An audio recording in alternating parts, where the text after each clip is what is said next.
अस्सलाम वालेकुम दोस्तों, सऊदी अरब में रहने वाले ऐसे लोग जो घरेलू मुलाजमीन हैं, उनके हकूक और कवानीन में बड़ी हद तक एक तब्दीली कर दी गई है। उसके लिए जो लेटेस्ट इंफॉर्मेशन है वो आप हजरात से हम इस वीडियो के अंदर शेयर करेंगे। इस हद तक टाइट कर दिया गया है सऊदी कफीलों को कि अब कोई भी गैर मुल्कियों के साथ कोई ज्यादती नहीं कर सकता।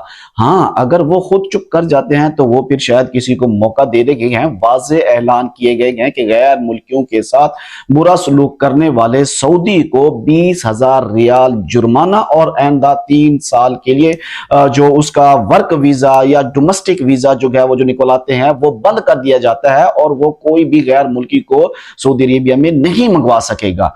अब इसकी कुछ शरायत हैं, कुछ कवानीन हैं, वो आप हज़रात गौर से सुन लीजिए। सबसे पहले किसी भी डोमेस्टिक वर्कर को सऊदी अरब लाने के लिए किसी भी सतह के ऊपर उससे पैसे लेना, चाहे वो किसी भी सूरत में हो, चाहे वीजा की सूरत में हो, एयर टिकट के हो, यहाँ आके उसके मेडिकल की फीस हो या इकामा बनवाना या वर्क परमिट, किसी भी मद में सऊदी अपने डोमेस्टिक वर्कर से कोई पैसे नहीं ले सकता। वो तमाम अखराजात सऊदी ने खुद भरने होते हैं, उसकी जिम्मेदारी है ये। याद रखिए, बहुत से लोग आते हैं वो वीजे के नाम के ऊपर 10-15 हजार रियाल दे के आते हैं, फिर उसी के पास काम कर रहे होते हैं। ये आपकी जिम्मेदारी नहीं है। अगर कोई भी आपसे ऐसा करने की कोशिश करता है, खा वो पाकिस्तानी भी है, एविडेंस रखिए, सबूत रखिए कि आपने ये पैसे दिए हैं। आप उन सबूतों की बुनियाद के ऊपर आप अदालत में चैलेंज कर सकते हैं और आपके पैसे इंशाल्लाह आपको वापस मिलेंगे। मसला वहां पे खराब होता है जब लोगों के पास सबूत नहीं होते और वो अदालत जा नहीं सकते। इसके बाद उन्होंने बताया कि हर गैर मुल्की डोमेस्टिक वर्कर जिसके अंदर उनका कुक आ जाता है, उनका ड्राइवर आ जाता है, हाउस नर्स आ जाती है, आमिल मंजली है, आमिल मजरग है, हारिस मंजली है, ये सारे इसके अंदर फॉल करते हैं। तो इसके अंदर अगर कोई 2 साल हो गए हैं, 2 साल के बाद उसे 1 महीने की तनख्वाह और टिकट के साथ छुट्टी देने का भी पाबंद है सऊदी, उसका जो कफील है। इसके अलावा वो आपके पास जो कफील के पास रह रहा है तो उसके पासपोर्ट और इकामा सारी चीजें वो अपने पास रखने का पाबंद है। कफील उसका पासपोर्ट या इकामा नहीं अपने पास रख सकता, वो अमाल को ही देना पड़ेगा। एक और बात, गैर मुल्की वर्कर को मुसलसल 8 घंटे रेस्ट देना लाजिम है।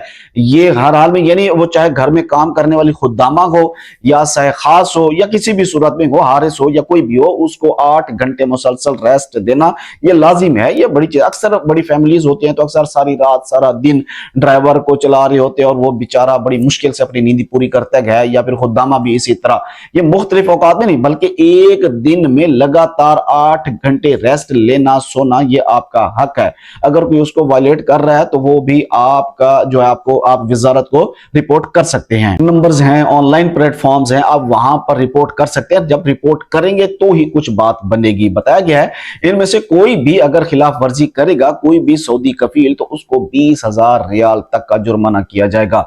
उसके बाद उसका जो वीजा हासिल करने का जो सिस्टम है वो भी खत्म कर दिया जाएगा और वो कोई भी गैर मुल्की को सऊदी अरब में नहीं बुलवा पाएगा। मजीद उससे जरूरत से ज्यादा जो वर्कर है उससे काम नहीं लिया जा सकता। जिस कैटेगरी का बंदा है उससे सिर्फ वही काम लिया जाएगा। यानी खास है तो उससे ये नहीं कहा जा सकता कि आप मजदूरी करो या सामान उठा के, भारी सामान उठा के ले जाना शुरू करवा दे, ये नहीं किया जा सकता। तो अपने हकूक से आगाह रहिए। अगर कोई मसला हो तो आप वजारत को जरूर रिपोर्ट कीजिए सबूतों के साथ, ताकि आपको इंसाफ मिल सके। दुआ करते हैं अल्लाह तबारक व तआला तमाम परदेशियों को अपनी हिफ्ज़ व अमान में रखे। मुझे दीजिए इजाजत। अल्लाह हाफ़िज़।